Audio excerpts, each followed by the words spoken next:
ever painted in every film ever shot could be viewed instantly in your home via an information superhighway. So the normies see this and they're like, hey, this is MTV, Jurassic Park, or Pokemon. Get that shit out of my face. But for the outsiders, the internet was paradise. Here you had an open, unregulated global platform on which you could post and search for whatever odd stuff you wanted, and there were no normies around to ostracize you for it. And not only that, but now you can connect with people from around the world, people you didn't even know existed, who had the same weird and bizarre tastes as you. Because on the internet, anything goes. It's like the Wild West, or in this case, the Wild Web. So for a little bit, normies and outsiders could both enjoy their own media in peace. The outsiders had the Wild Web, and the normies had the mainstream metropolis. And for a time, they existed, balanced. Two sides of a coin, in harmony. Then everything changed when the normies attacked.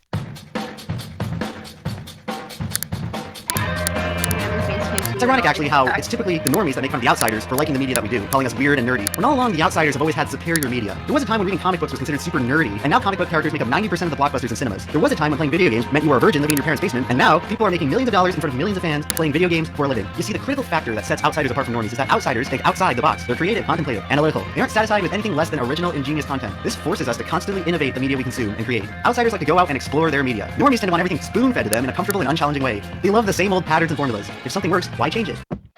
Man, well done. Funny. This causes normie media to become incredibly inert and slow to change. The cycle usually repeats itself until whatever media at hand becomes so insufferably derivative and stale that even the normies get sick of it. Faggot shit. And as time goes on, the mainstream metropolis becomes more crowded and congested with tired trends and cringy cliches. And the more this goes on, the more the normies want to get out. And that's when they notice the fertile open plains of the Wild Web.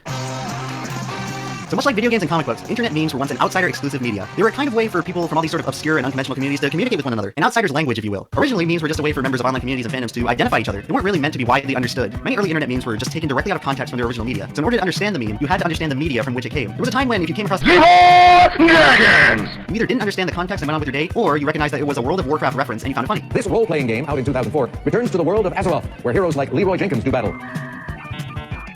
And that would be the world of Warcraft.